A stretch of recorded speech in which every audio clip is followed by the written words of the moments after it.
শুরু করছি পরম করুণাময় আল্লাহর নামে। হে বিশ্বদরদী, আজ আমি অত্যন্ত একটি গুরুত্বপূর্ণ আলোচনা করব এবং খুব ছোট্ট করে আলোচনাটি করব।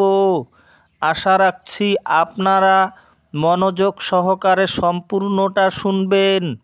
দেখুন দরদী, যাদের অধ্যাত্ম যন্ত্রণা আছে অথবা যারা ইলমে বেলায়েত অর্জন করতে চান, তারা কিন্তু প্রত্যেকেই এই কামনা করে যে আমি যেন একটি সদ্গুরু পাই, একজন কামিল অলির সন্ধান যেন পাই।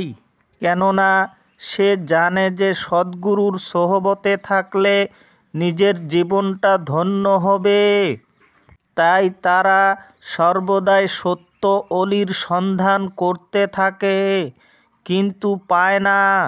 তার প্রধান কারণ হচ্ছে যারা সত্যিকারের আল্লাহর অলি তারা কিন্তু নিজেকে সর্বদাই গোপন রাখে এবং ছদ্মবেশে থাকে, যাতে লোকে বুঝতে না পারে।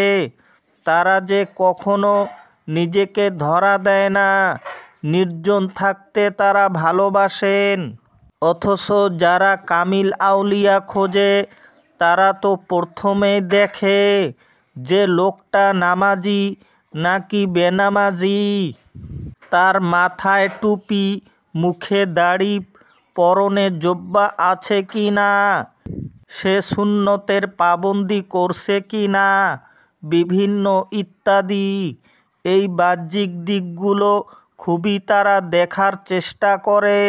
যখনই এই সব দিকগুলো কোনো সত্যিকারের আউলিয়ার কাছে দেখতে পায় না, তখনই আউলিয়াকে নিন্দা করে, তাদেরকে অগ্রাহ্য করে, নিজেকে সত্য পাওয়া থেকে বঞ্চিত হয়ে যায়।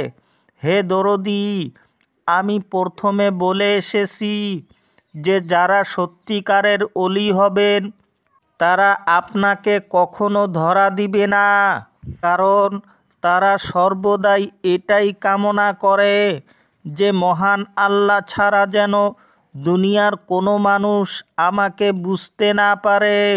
কেননা দুনিয়ার কোনো মানুষ না চিনলেও আমার কিচ্ছু যায় আসে না। মহান আল্লাহ যদি আমায় চেনে এটাই আমার জন্য যথেষ্ট। তারা লোক দেখানো ইবাদত কখনো করে না, সব সময় লোকের আড়ালে থাকতে ভালোবাসে। আপনি যদি তাজকিরাতুল আউলিয়া নামক গ্রন্থ, যা সব খণ্ড একসঙ্গে, সেই বইটি অধ্যয়ন করেন তাহলে অবশ্যই বুঝতে পারবেন যে অলিগণ কখনো নিজেকে ধরা দেয় না, সর্বদাই তারা ছদ্মবেশে থাকা পছন্দ করে।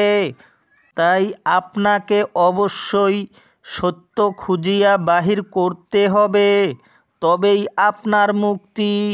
দেখুন দরদী, অলির দাড়ি টুপি জুব্বা আছে কি না সেদিকে ব্যস্ত না হয়ে আপনি শুধু দেখবেন সেই লোকটা দেখলে মহান আল্লাহর কথা স্মরণ হয় কি না, অথবা সেই লোকটা আপনার অন্তরকে রৌশনী করতে পারবে কি না, আপনাকে রসুল ও আল্লাহ পর্যন্ত পৌঁছে দিতে পারবে কি না, আপনার ভিতরের যে একটি ক্ষুদ্র আমি আছে সেই ক্ষুদ্র আমিকে তাকে চিনাকি করে দিতে পারবে কি না, সেটা ভালোভাবে পর্যবেক্ষণ করুন। যদি আপনার হৃদয়কে জাগ্রত করতে পারে তবে অবশ্যই এমন লোকের কাছে আপনি নিজেকে বিলিয়ে দিন, আপনার জীবন অবশ্যই ধন্য হবে। আজ এ পর্যন্ত। ভালো থাকবেন, সুস্থ থাকবেন। খুদা হাফিজ।